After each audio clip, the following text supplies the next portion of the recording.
todos. Bendiciones también para los que están a través de internet. Que Dios les bendiga mucho. Sobre un montón, no se suele decir. Ahí donde tú estés, que sepas que Dios te ama. Amén. Vamos a leer un salmo precioso que dice así en esta mañana. El Salmo 133. Salmo 133, se me ha salido de la lista. Aleluya. Dice así este salmo: mirad cuán bueno y cuán delicioso es habitar los hermanos juntos en armonía. Es como el buen óleo sobre la cabeza, el cual desciende sobre la barba de Aarón y baja hasta el borde de sus vestiduras. Dice: es como el rocío de Hermón que desciende sobre los montes de Sión, porque allí envía Jehová bendición y vida eterna. Voy a leerlo en otra versión, en la traducción viviente, y dice así: qué maravilloso y agradable es cuando los hermanos conviven en armonía. ¿Qué quiere decir esto? Cuando todos piensan lo mismo, no que uno piensa una cosa y el otro piensa otra cosa. Al final es como cuando un instrumento está desafinado y tú estás tocando en la escala de una nota. El que tiene oído se va a dar cuenta en un segundo que algo está pasando. Pues muchas veces también pasa que cuando no hay una armonía, como dice aquí, porque cuando hay una armonía, quiero decir, Dios envía bendición. Cuando todos tienen el mismo sentido, cuando todos piensan lo mismo y cuando todos están de acuerdo y van por el mismo camino. Dice: porque la armonía es tan preciosa como el aceite de la unción que derramó sobre la cabeza de Aarón, que corrió por su barba hasta llegar al borde de su túnica. ¿Qué es lo que estaba haciendo ese aceite? Estaba llenándole todo el cuerpo, todo su cuerpo de esa unción, de esa bendición que estaba corriendo. Y leyendo este pasaje me venía la comparación de que ese cuerpo significa la iglesia. Y cuando la iglesia está con la unción de Dios, es bendecida desde arriba hasta abajo. Amén. Yo decía, ¿cómo puede ser que Aarón, cuando le echaron el aceite, pero la figura que nos está diciendo, cuando estamos llenos como iglesia, como cuerpo de Cristo, pensando todos los mismos, cuando de verdad se va a derramar ese aceite? Amén. Dice: esa armonía es tan refrescante como el rocío del monte Hermón que cae sobre las montañas de Sión. Y dice así la otra parte, que es una parte muy buena: allí el Señor ha pronunciado su bendición e incluso vida eterna. Amén. Si lo puedes leer en tu casa y Dios te va a hablar, te lo va a traducir en el espíritu, te vas a dar cuenta que cuando los hermanos estamos en armonía, se derrama bendición y vida eterna, pasan cosas sobrenaturales. Amén. Amén. Hay veces que cuando hemos estado en algunas reuniones han pasado acontecimientos preciosos. El Espíritu se manifiesta y la manifestación muchas veces, las personas que no entienden se preguntan ¿qué está pasando? Pero el mismo Espíritu está ahí, está pasando, se está derramando. Y uno se cae y da con el cuerpo en el suelo y uno dice: menudo le ha pasado algo, pero ¿sabes una cosa? Que Dios te está protegiendo, porque realmente es Él que te ha tirado. Amén. Él te ha cogido en sus brazos y te ha dejado en el suelo, aunque tú puedas escuchar algo con tu mente carnal, pero Dios está ahí también. Y así podemos hablar de experiencias que uno tiene o ha tenido, y sabemos que cuando estamos en armonía, ¿qué pasa? Que Dios está ahí, mandándote bendición y vida eterna.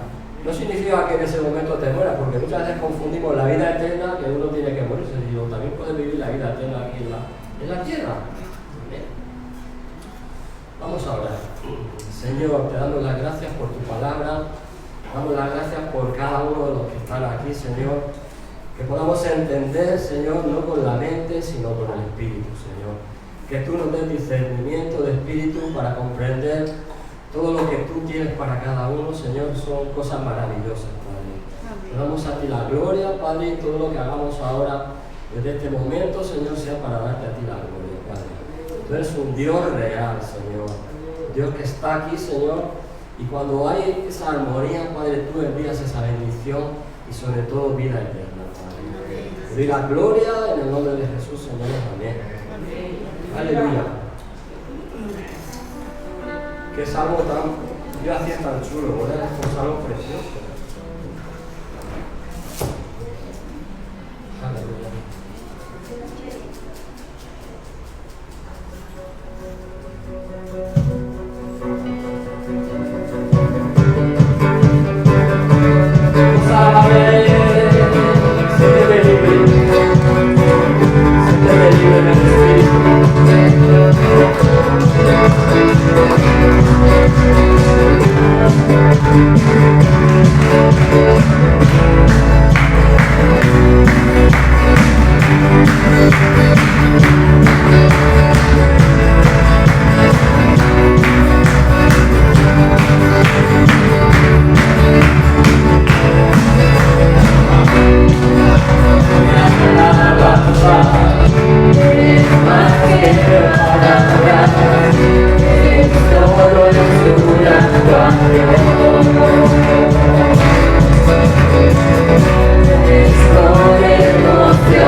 Poderoso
Gracias sublimes,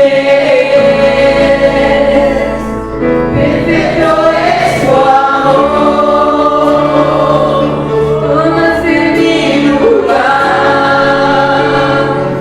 cargaste tu mi cruz, tu vida diste ahí,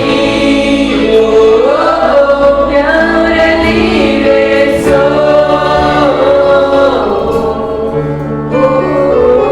Jesús, te adoro por lo que hiciste en mí. Te adoramos a ti, Señor. Te adoramos a ti. Adórale a Él, adórale. Si sientes, puedes levantar tus manos y adorarle de verdad. Sí, Señor, desde el Espíritu y en verdad. Te adoramos a ti, Señor. Te exaltamos.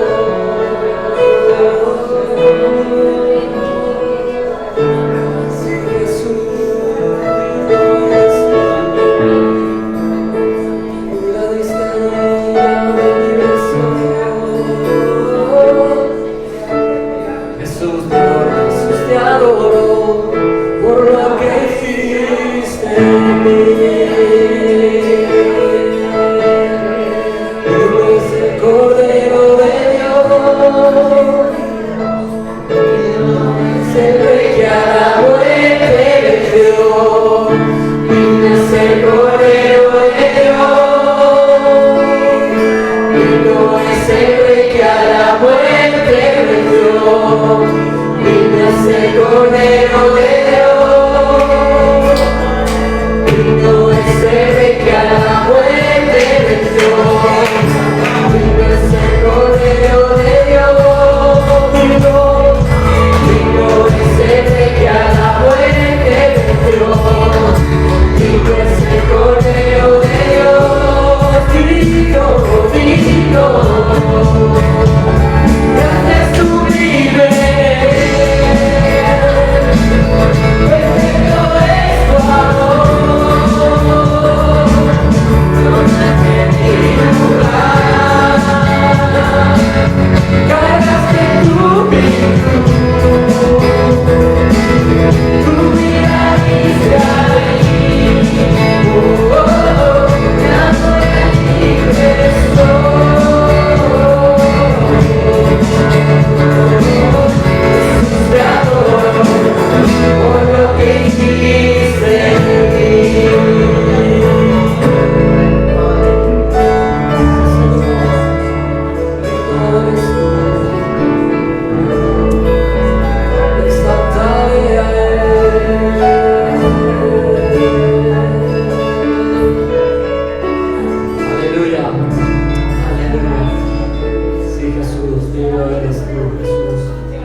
Gracias, Señor.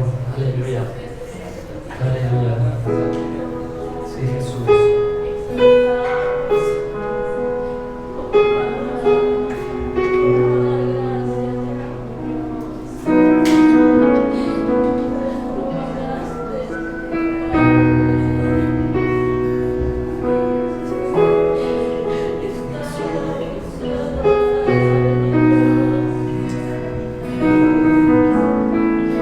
Señor, seguimos bendiciéndote a ti.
Dios incomparable eres tú. Nunca me separaré de tu gran amor. Eres mi Señor, mi Salvador. Eres nuestro Salvador.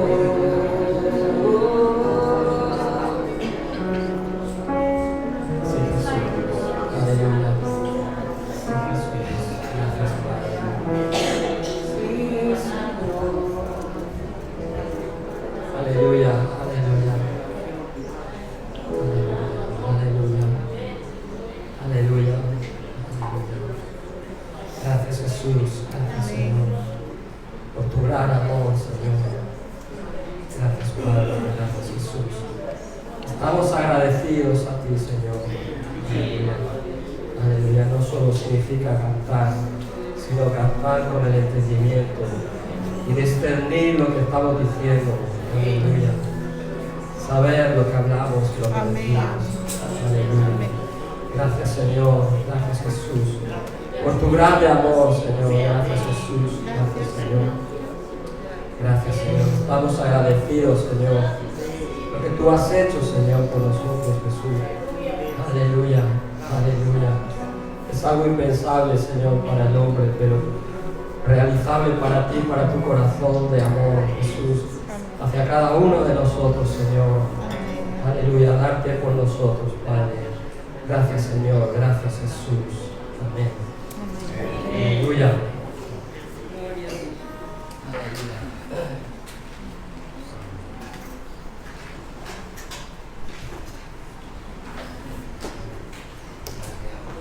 Aleluya. Buenos días, queridos hermanos. Esta mañana vamos a presentar la ofrenda leyendo en el Salmo 128. Dice así: Bienaventurado todo aquel que teme a Jehová, que anda en sus caminos. Cuando comieres el trabajo de tus manos, bienaventurado serás, y te irá bien. Tu mujer será como vid que lleva fruto a los lados de su casa. Tus hijos como plantas de olivo alrededor de tu mesa. He aquí que así será bendito el hombre que teme a Jehová. Bendígate Jehová desde Sión, y veas el bien de Jerusalén todos los días de tu vida. Y veas a los hijos de tus hijos, paz sea sobre Israel. Aleluya, Padre Santo, Señor. Que seamos temerosos de ti, Señor, porque así seremos bienaventurados, Señor. Amén. Gracias te damos, Señor, por tu palabra, Señor. Gracias porque tú nos guardas, nos cuidas, Señor, como la niña de tus ojos, Señor. Amén. Venimos delante de ti a presentar, Señor, esta ofrenda, Padre. Que seamos dadores alegres, Señor, que demos con alegría, Padre Santo, con agrado, Señor. Gracias te damos por este día, Padre. Bendice la ofrenda en el nombre de Jesús. Amén. Amén.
la mano que me ha dado el Padre, en el nombre de Jesús.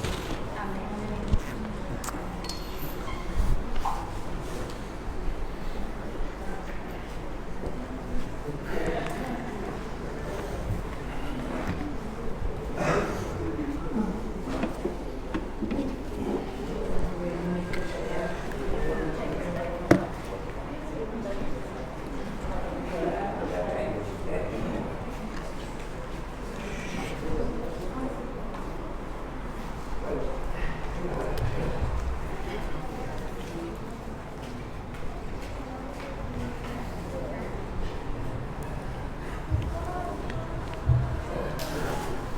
Gloria a Dios. Dios es bueno. Estamos juntos en armonía. Dios lo ha permitido, ¿verdad? ¿Sabéis por qué lo permite? Porque Dios nos ama. Y nos ama mucho. Y nosotros tenemos que demostrarle también nuestro amor a Él. Ese amor sin condiciones. Ese amor que no pide nada a cambio. Ese amor que envió a su Hijo Jesucristo a la cruz del Calvario por nosotros. Eso es digno de valorar. A veces caemos en la rutina o la religiosidad, decimos lo que Jesús hizo, pero no llegamos a entender lo que realmente hizo. Murió por sus enemigos. Por aquellos que lo crucificaban, clamó al Padre perdón. Eso a los ojos y a los oídos de personas, digamos, inconversas, no lo entiende. Pero es que hay muchos cristianos que tampoco lo entienden ni lo valoran.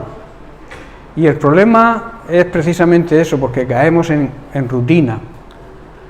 Pero deberíamos cada día entender y apreciar lo que Jesús hizo por nosotros. Valorarlo en su justa medida. Y como tal reaccionar de la manera que Él se merece. Él es digno de nuestra alabanza, como hemos hecho, pero nuestra alabanza que salga de lo más profundo de nuestro ser. Eso es lo importante. Cuando tú alabes a Dios, que recordarte también que alabar significa andar en obediencia. Se alaba a Dios con canciones, se alaba a Dios también con hechos y sobre todo con obediencia a Dios. Cuando Abraham iba a sacrificar a su hijo Isaac, le dijo a los siervos que iban con él: quedaos aquí, que mi hijo y yo vamos a adorar a Dios.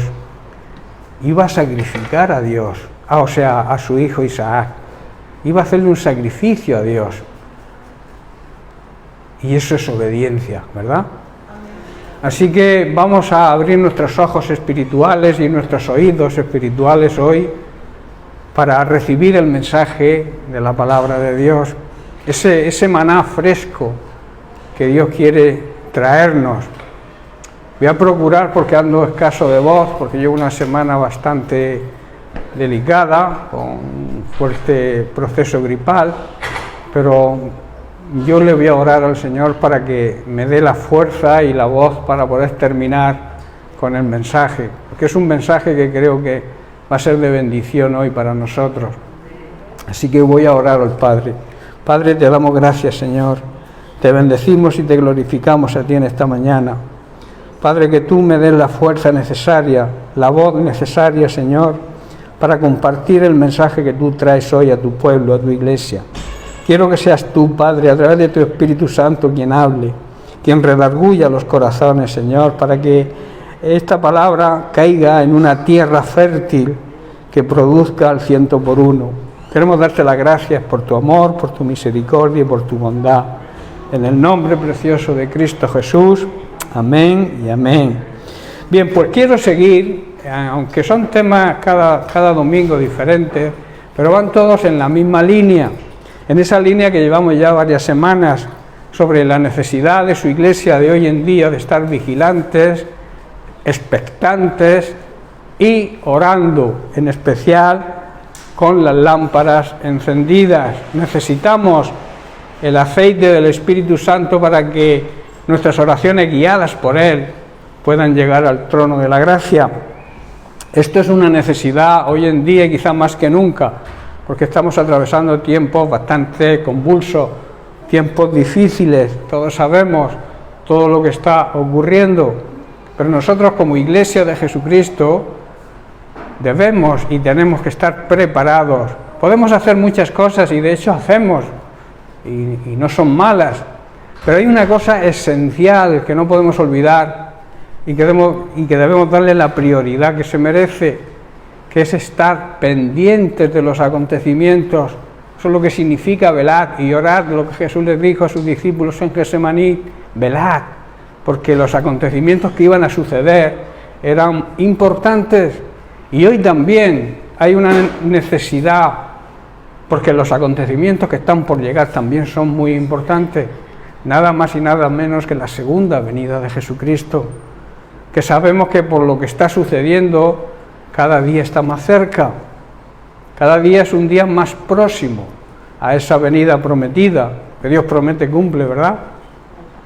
Por eso a veces es triste ver en la apatía y en la desgana que parte de la Iglesia, porque Dios siempre se reserva un remanente fiel a Él, pero es triste que parte de la Iglesia viva en esa, digamos, apatía y desgana que se nota en las reuniones, sobre todo en las reuniones de oración, a la que no sé por qué se acude mucha menos gente que las reuniones dominicales, cuando la reunión de oración es una de las más importantes, es donde tenemos un trato directo con el Señor, una comunicación, una intimidad con Él, donde le pedimos por nuestra necesidad, por las necesidades propias y también por las necesidades de la Iglesia.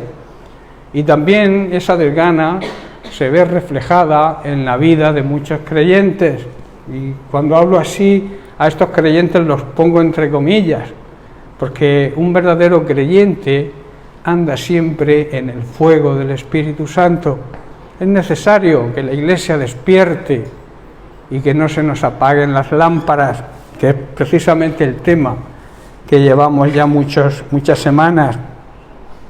La semana pasada estuvimos hablando sobre la permisibilidad, sobre uno de los aspectos y uno de los motivos que produce un enfriamiento y ese apagar de la llama del Espíritu, la permisibilidad, permitir todo vale, pero para Dios no todo vale. Las iglesias que lo permiten todo están abocadas al fracaso. Recordad que estuvimos hablando de Elí y de sus hijos, la permisibilidad que tuvo Elí con sus hijos, y también estuvimos hablando de Samuel y de sus padres, Ana y Elcana, que le dieron otro enfoque a la educación de sus hijos. Elí les permitía, en cambio Samuel fue educado en una familia en el orden de Dios. Una Ana que se derramaba su espíritu en la presencia de Dios, y un Elcana que era obediente siempre a la voz de Dios, y así educaron a su hijo, y los resultados los estuvimos viendo, que fueron completamente diferentes.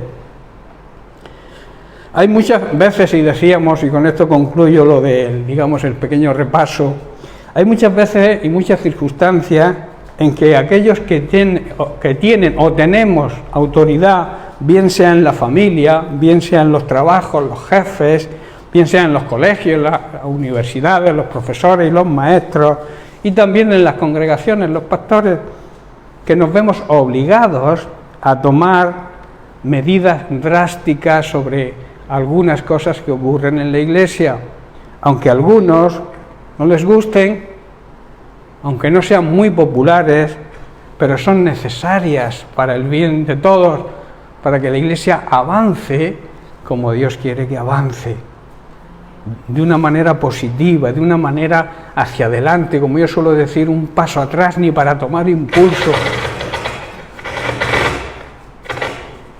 ¿Hay tormenta? Siempre adelante, hermanos. La Iglesia a veces, ¿sabéis por qué se frena? Por el pecado. El pecado frena el avance de la Iglesia.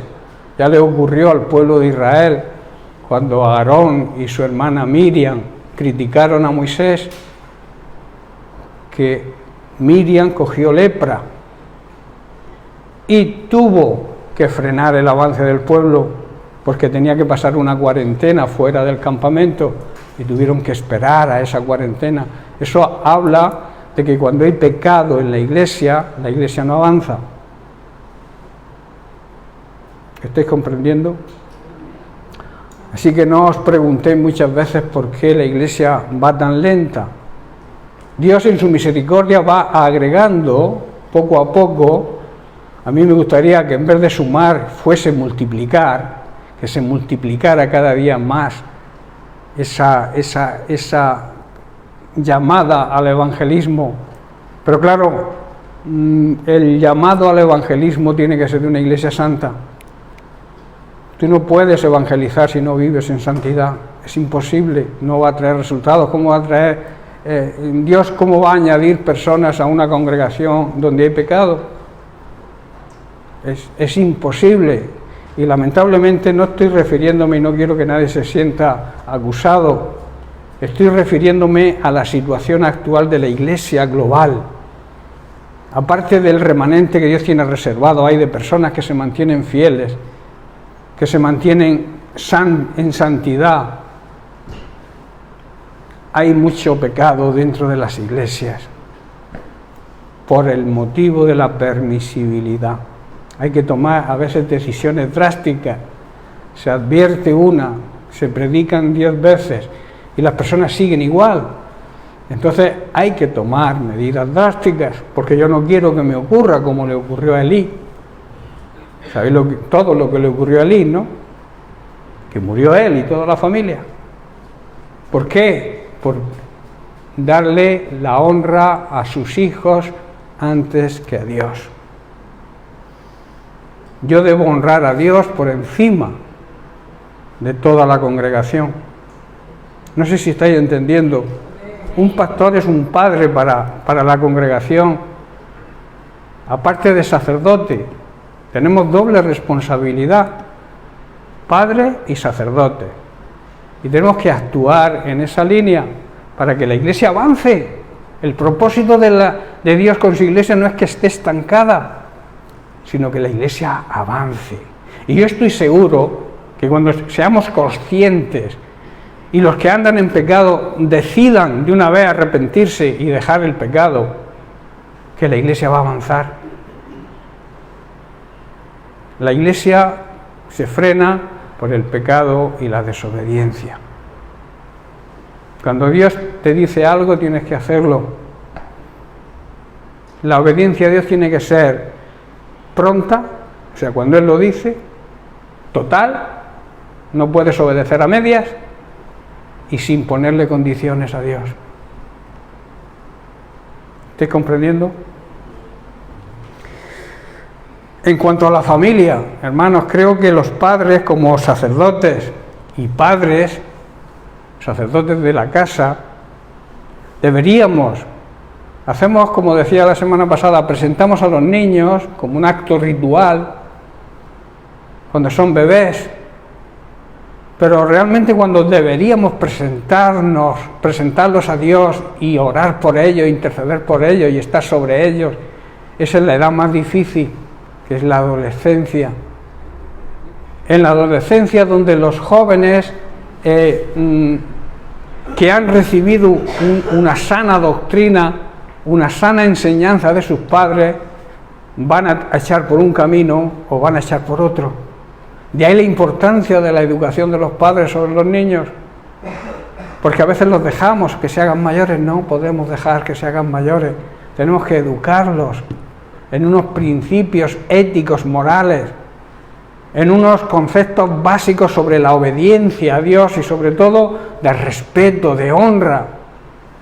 Hoy se ha perdido la honra a los mayores, no se respetan las canas, no se respeta ningún tipo de autoridad. Y yo creo y estoy seguro que el problema no es de la sociedad, el problema nace en las familias, que no saben educar a sus hijos como hay que educarlos, en unos conceptos éticos y morales, en unos principios donde nosotros, mi generación, fuimos educados. Yo me acuerdo que cuando mi abuelo nos hablaba, los nietos nos sentábamos alrededor de él con un respeto y una honra. Hoy incluso a los padres se le llaman viejo, mi vieja, sin respeto ninguno. Y eso no es culpa de los hijos, hermano. Quien falla ahí son los padres. La autoridad de los padres. La autoridad del padre como sacerdote también de la casa. Que a veces creemos que el padre tiene que traer el alimento físico o material a casa, pero también tiene la obligación de proveer del alimento espiritual, porque es sacerdote de la casa. Y cuando no se hace como Dios manda, la familia no funciona. Es un caos. Porque el principio de autoridad se ha roto. Y no debemos permitirlo. Nosotros como familias cristianas debemos aprender, pero no simplemente a escuchar la meditación o lo que Dios nos dice por escucharlo, sino tomar la decisión de que si Dios te está hablando hoy, como he dicho, la obediencia es pronta. No esperes a mañana para empezar a cumplirla. Si tienes que pedir ayuda porque ya tus hijos se te han desbandado, porque ya han pasado a la edad sin corregirlos y tienes problemas, tendrás que pedir ayuda pastoral, tendrás que pedir ayuda quizás psicológica para que tus hijos vuelvan al redil. Pero ¿por qué no, como yo suelo decir, tomar la medicina preventiva, que es antes de que llegue esa edad, prevenir para que no ocurra lo que es inevitable si no lo hacemos? Por eso, hermanos, es muy importante que los padres, la familia, en los años difíciles de la adolescencia, sepan estar ahí, que hayan estado antes para que la adolescencia sea en el orden de Dios, como ocurrió con Samuel, que cuando fue llamado por Dios, él como no había escuchado todavía la voz de Dios porque era un niño, pero sí había escuchado de sus padres que tenía que someterse a la autoridad. Y él estaba durmiendo en el templo y la autoridad ahí era el sacerdote Elí, y por eso fue a él, con un acto de obediencia y de humildad. Amén. Bien, pues hoy quiero hablaros de otro motivo del por qué la llama del Espíritu Santo se extingue, y es no prestar atención a la voz de nuestra conciencia. Quiero hablaros de la conciencia. Se habla mucho de la conciencia, pero a veces no se entiende lo que es la conciencia. La conciencia, en la Real Academia de la Lengua Española, dice en una de sus definiciones: la conciencia es el conocimiento del bien y del mal que permite a la persona enjuiciar moralmente la realidad de los actos, especialmente de los propios. En el concepto bíblico, la conciencia en el Antiguo Testamento implicaba tres grandes verdades muy importantes. En primer lugar, la conciencia es una capacidad dada por Dios, escuchar bien, es algo que Dios nos capacita, la capacidad que Dios nos da a todos los seres humanos para el ejercicio de la autoevaluación, autoexamen, autocrítica y el autocontrol. Eso es algo que reciben los creyentes y los no creyentes. Es una capacidad que Dios concede a los seres humanos. En el libro de Hechos, capítulo 23, versículo 1, dice que Pablo, mirando fijamente al concilio, dijo: varones hermanos, yo con toda buena conciencia he vivido delante de Dios hasta el día de hoy. En otras palabras, Pablo está diciendo que siempre había vivido ante Dios con la conciencia limpia. En Hechos, un poco más adelante, en el capítulo 24, en el versículo 16, también Pablo, en su defensa ante Félix, dice: y por eso procuro tener siempre una conciencia sin ofensa ante Dios y ante los hombres. Trato, está diciendo Pablo, de mantener una conciencia limpia delante de Dios y delante de todas las personas. Y en 1 Corintios, también en el capítulo 4, versículo 4, dice: porque aunque de nada tengo mala conciencia, no por eso soy justificado, porque el que me juzga es el Señor. Pablo aquí en este versículo está diciendo: tengo la conciencia limpia, pero eso no demuestra que yo tenga razón. Es el Señor mismo quien me va a evaluar y tomará la decisión de aconsejarme. Pablo aquí, en un acto de humildad, en este pasaje último, está reconociendo que aunque se tenga buena conciencia, se puede estar equivocado. Tú puedes pensar que tu conciencia, estás bien con tu conciencia, pero puede que estés equivocado. ¿Qué es lo que hay que hacer? Lo que hizo Pablo: acepta que el Señor, en nuestro caso el Señor sabéis que es la palabra de Dios, porque Jesucristo es el Verbo hecho carne, sea la palabra de Dios quien nos juzgue y que nos marque el camino que debemos seguir. Hecho, por cierto, que debemos imitar todos los creyentes. La conciencia siempre nos va a mostrar lo que está bien y lo que está mal, pero siempre hay algo que puede que ante la duda, o quizá por el orgullo que todas las personas tenemos, no aceptemos que estemos equivocados. ¿Qué tenemos que hacer? Como dice Pablo, tenemos que dejar que la palabra de Dios, que a través de la palabra de Dios veamos si realmente nuestra conciencia está limpia. ¿Estáis comprendiendo? Siempre hay que dejar a Dios que nos juzgue. ¿Y cómo nos juzga Dios? A través de su palabra. La palabra es la que juzga. Ni te juzgo yo, ni debo juzgarte, ni nadie te debe juzgar. La palabra de Dios es la que te juzga. Y tú tienes, a través de tu conciencia, saber que debes someter todas tus decisiones, todos sus actos, incluso tu conciencia, tu limpia conciencia que tú crees, debes dejarla pasar por el filtro de la palabra de Dios. ¿Estáis comprendiendo? Por eso Pablo, en estos pasajes citados, vemos que se autoexamina sus palabras y también sus hechos, aunque le da siempre al Señor el dictamen final, la última palabra. Pero él, al hacerse el autoexamen, encontró, su conciencia le dictó que su moral y su sistema de valores estaban basados en la palabra de Dios.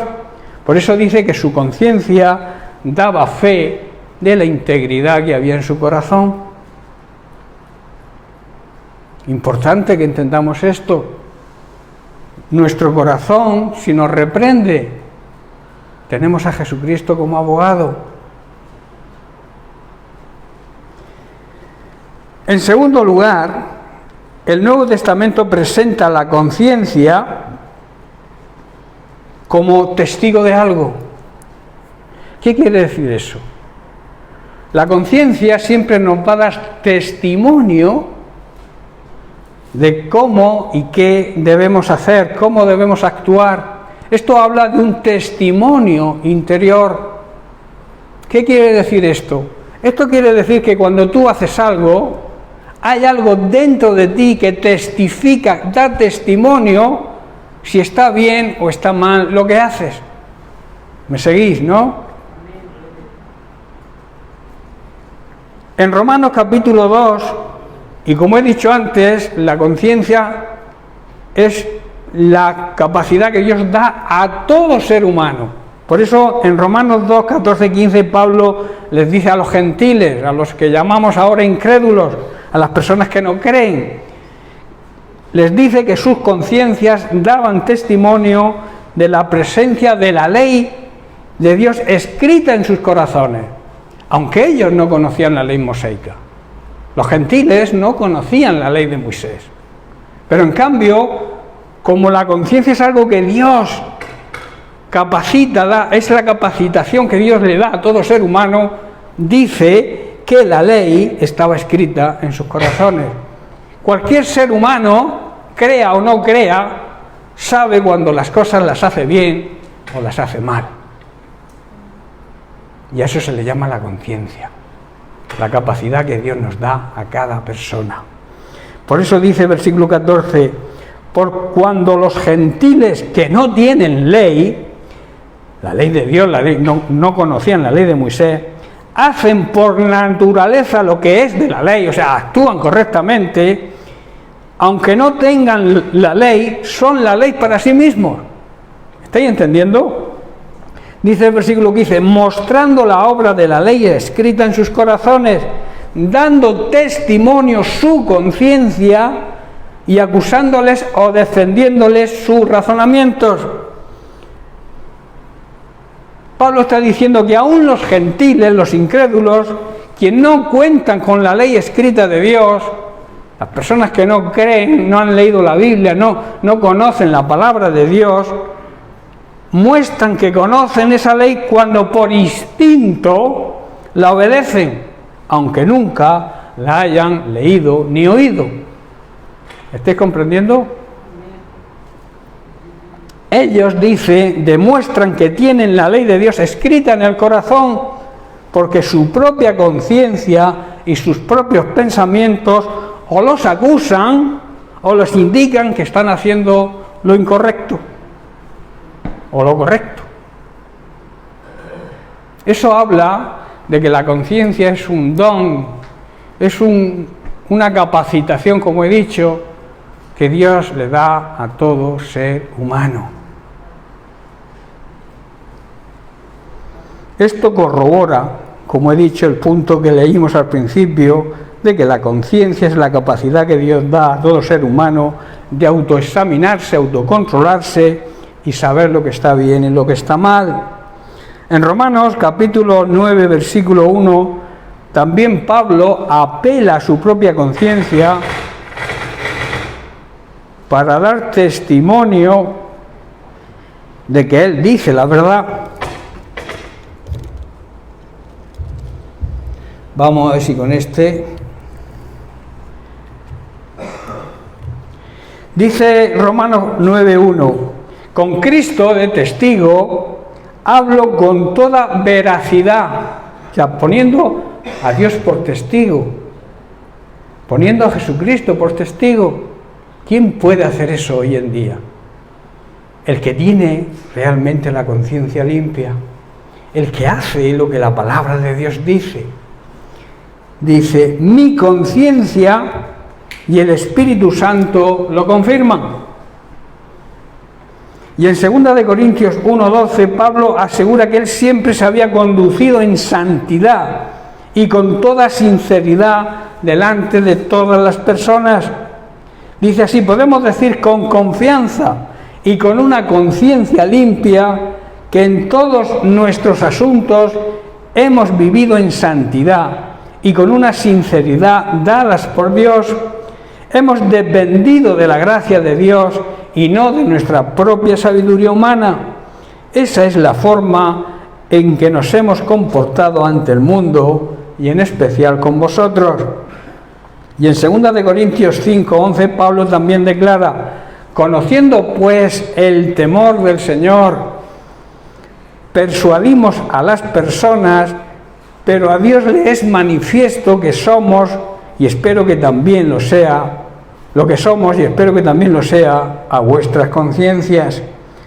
Pablo también asegura que su conciencia le dice que sus acciones son evidentes tanto para con Dios como para el testimonio de las conciencias de otras personas. Tremendo, ¿verdad?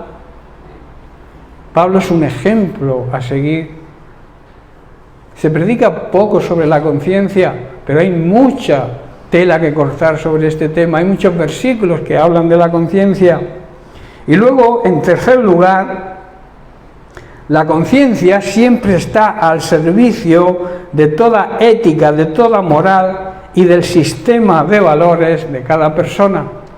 La conciencia siempre te va a llevar a que tengas una buena ética, a que tu moral sea excelente y que tu sistema de valores sea el correcto. Un sistema de valores inmaduro o débil o mal enfocado produce una conciencia débil, mientras que un sistema de valores plenamente maduro y enfocado en la palabra de Dios produce un fuerte sentido del bien y del mal, produce una buena conciencia. De ahí la importancia, hermanos, de una buena educación desde la niñez en unos valores morales y éticos correctos. Como he dicho, de respeto y de obediencia, deber fundamental de los padres y sobre todo de los padres que somos cristianos y que conocemos todos estos temas. Debemos ser ejemplo para el mundo. Elena se está durmiendo, tiene sueño. En 2 Corintios 1:5, Pablo le exhorta a su discípulo y le dice, precisamente habla del tema de la enseñanza en la niñez. Dice, trayendo a la memoria la fe no fingida que hay en ti, la cual, esa fe, habitó primero en tu abuela Loida y en tu madre Eunice, y esto seguro, y estoy seguro que en ti también. Pablo le está diciendo a su discípulo que se acordara siempre de la fe y de los valores que le inculcaron tanto su abuela como su madre. Importante, ¿verdad? El ejemplo de la abuela. A veces menospreciamos a las abuelas, y las abuelas tienen una gran influencia en la educación de los nietos. Si las nueras no fueran tan ariscas con las suegras, se podría educar a los niños muy bien desde pequeños. Primero porque las suegras tienen más experiencia que las nueras y podían ayudarle, que es lo que supongo que pasó con Timoteo. Tanto su abuela como su madre colaboraron en la niñez, en la enseñanza, en unos buenos valores éticos y morales de Timoteo. Por eso dice, y lo resalta la Biblia. ¿Por qué resalta este tema la Biblia? Y habla de la abuela y de la madre de Timoteo. Precisamente para eso, para que entendamos la importancia de las abuelas y de las madres en la educación de los hijos y de los nietos. ¿Estáis entendiendo, no? Si hay una falta de comprensión de la palabra de Dios en nuestra vida cristiana, la conciencia puede producir quizás que nos sintamos culpables en relación con la solución en algunos problemas actuales. De ahí, hermanos, la necesidad de conocer bien la palabra de Dios, y así nuestra conciencia nos va a guiar a la mejor solución. Una buena conciencia nace de una buena relación con Dios. Una buena conciencia nace de una buena lectura y meditación de la palabra de Dios. Aquel que no estudia la Biblia, aquel que no ora, aquel que no tiene relación con Dios, su conciencia se va muriendo, se va haciendo insensible, y si además peca, se cauteriza por completo. O sea, se hace insensible. Y como veremos más adelante, es el problema de muchos creyentes hoy en día que no son conscientes de pecado. ¿Por qué un creyente sigue pecando aunque sabe que no debe pecar? ¿Por qué? Esa es la pregunta que se puede plantear. Sencillamente porque la conciencia se ha vuelto insensible. Ya no habla. Y al no hablarnos, pues aceptamos lo que pensamos. Y si yo pienso que lo que hago está bien, aunque no esté bien, mi criterio va por delante de la palabra de Dios. ¿Estáis entendiendo?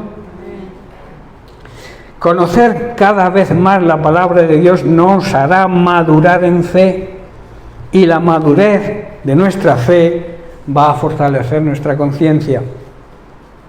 ¿Sabéis lo más hermoso de Dios cuál es? Aunque lo de Dios es todo hermoso, la hermosura de su santidad.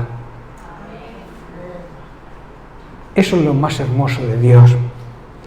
Dios odia, hermanos, todo lo malo. Dios aborrece, odia el pecado. Y por tanto, Él siempre quiere lo bueno para ti y para todo ser humano. Y la conciencia tiene el mismo trabajo, porque es la voz de Dios hablando a nuestro espíritu.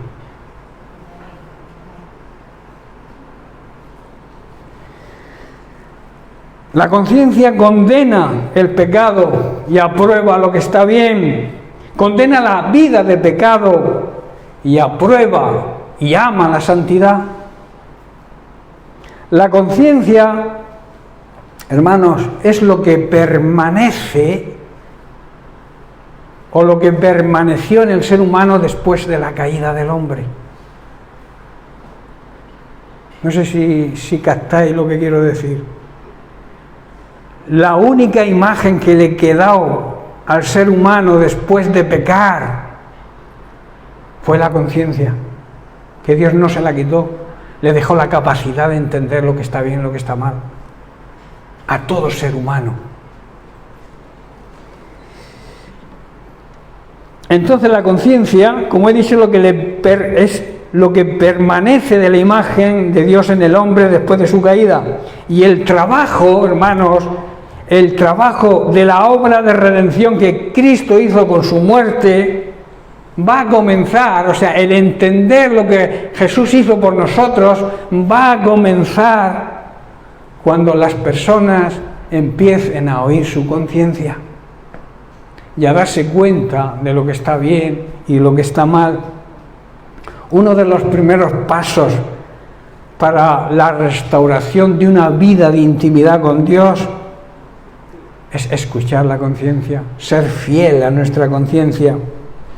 La conciencia, digamos que es como una luz que hace que todo pecado sea manifiesto, sea descubierto. Tú mismo sabes cuando estás pecando, claro que lo sabes. La conciencia está ahí para decírtelo.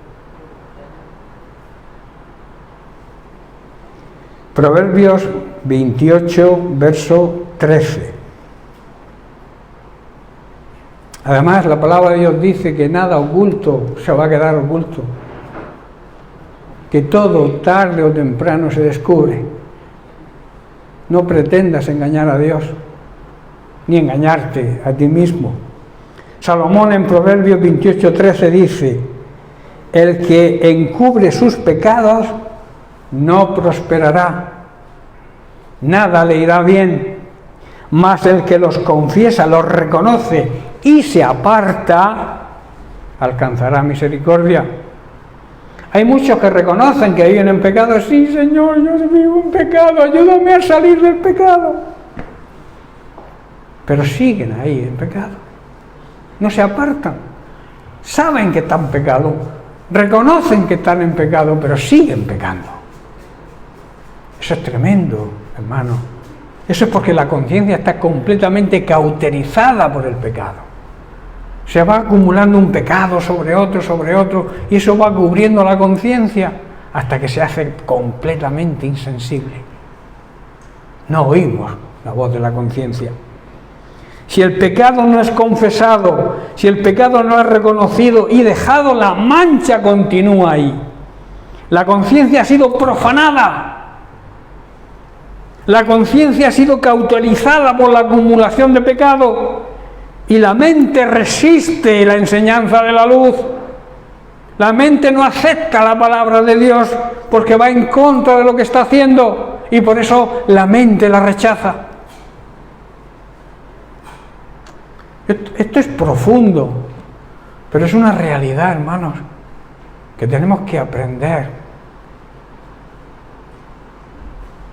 y tenemos que poner en práctica.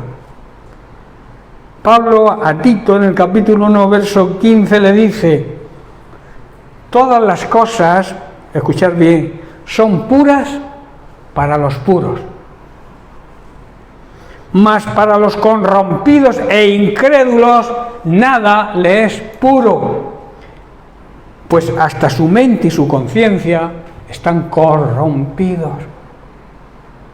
La conciencia se cauteriza, la conciencia se hace insensible y la conciencia se corrompe cuando no dejamos el pecado.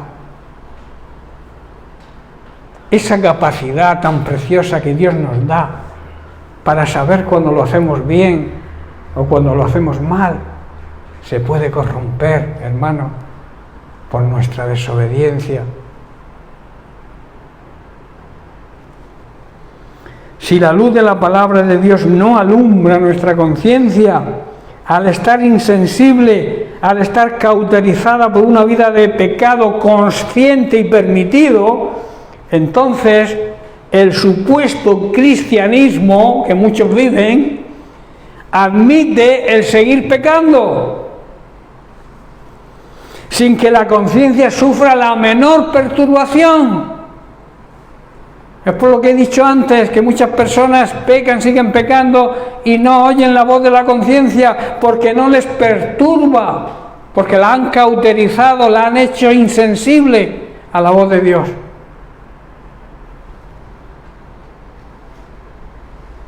A estos supuestos cristianos, su conciencia no les perturba, no les acusa porque no la oyen.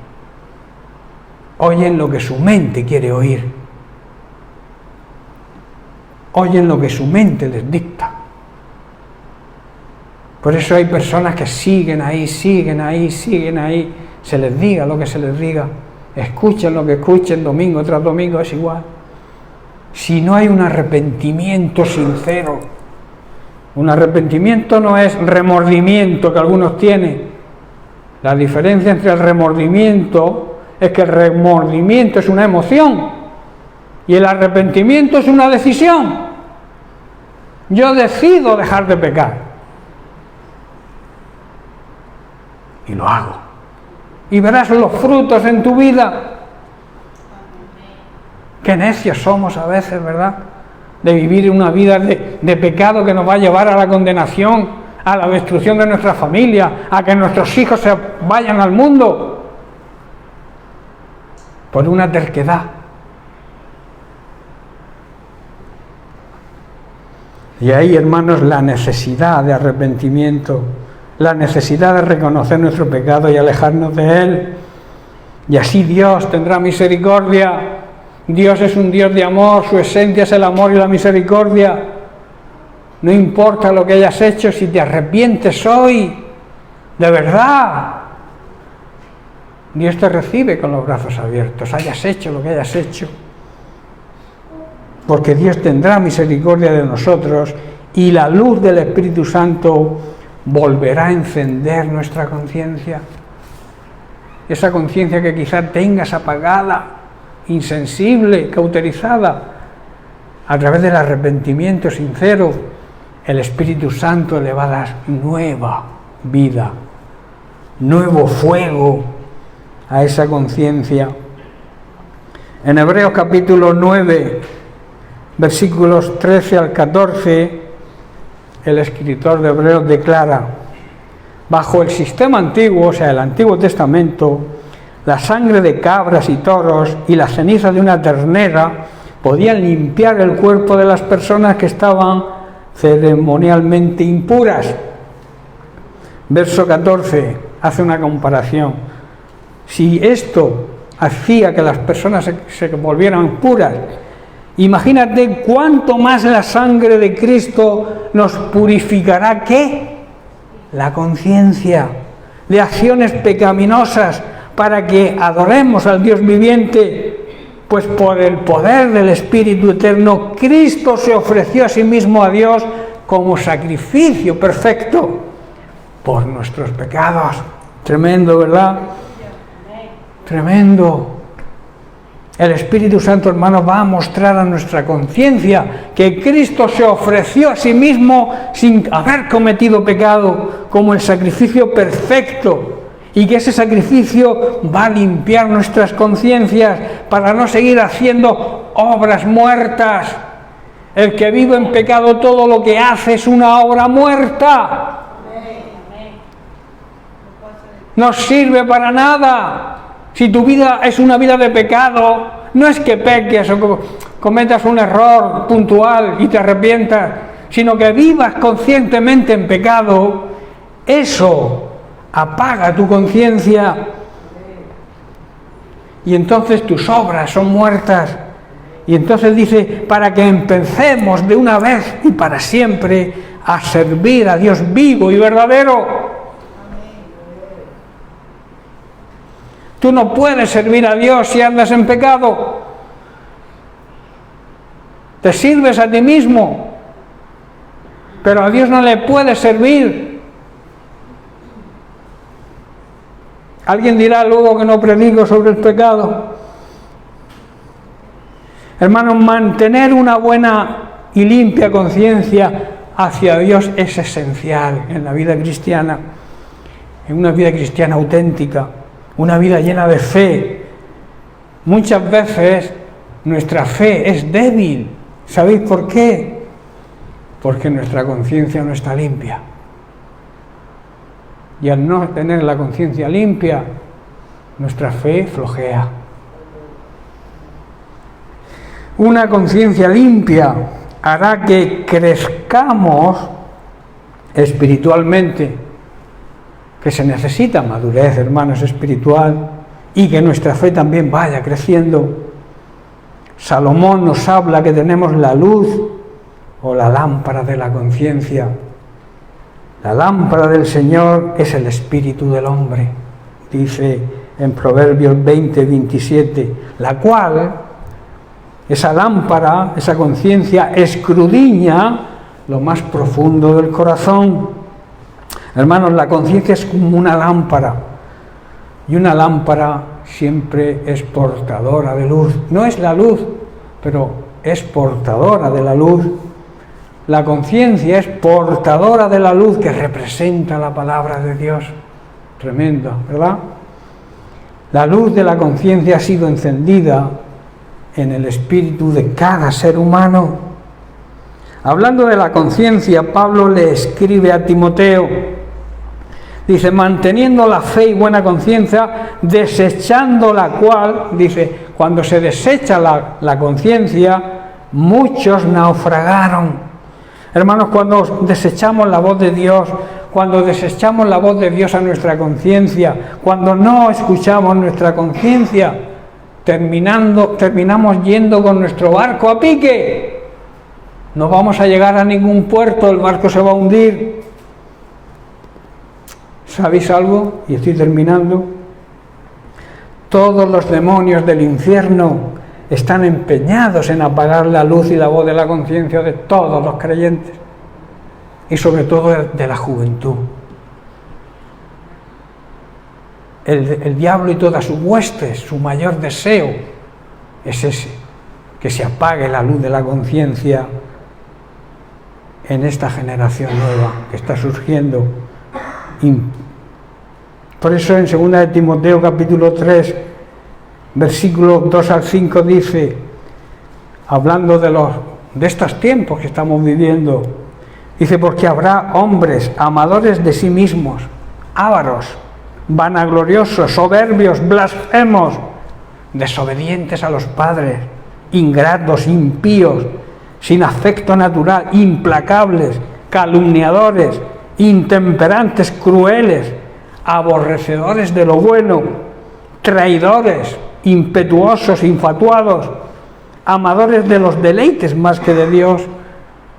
Menuda lista, ¿verdad? Que tendrán, dice, apariencia de piedad, pero negarán la eficacia de ella. Y añade, a estos evita. Actuarán, está diciendo, como personas religiosas, pero rechazarán el único poder capaz de hacerlos obedientes a Dios. ¿Sabéis cuál es el único poder que nos hace obedientes a Dios? El poder del amor. Cuando tú amas de verdad a Dios y amas a tus hermanos, puedes vencer. Puedes ser obediente a Dios. Porque la ley de Dios se resume en esos dos mandamientos. Amarás al Señor sobre todas las cosas, con todo tu ser, y de la misma manera a tu prójimo. Ese es el poder del amor, que nos va a llevar a ser obedientes a Dios, hermanos, que va a limpiar nuestra conciencia, que la luz de la conciencia se va a encender de nuevo, y al escucharla vamos a ser guiados por el Espíritu Santo, a hacer siempre lo que le agrada a Dios.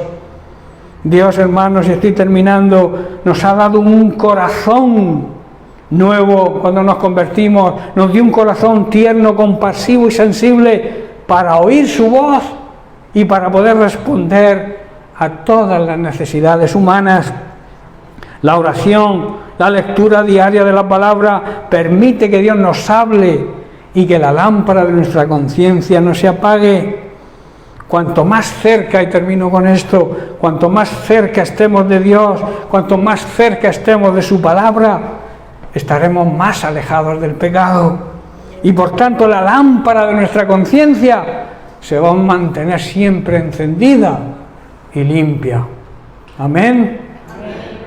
Bien, pues hasta aquí la palabra de Dios que traía para hoy. Llenas mi espacio, llenas mi vida, me iluminaste como el sol. Quiero que crezcas.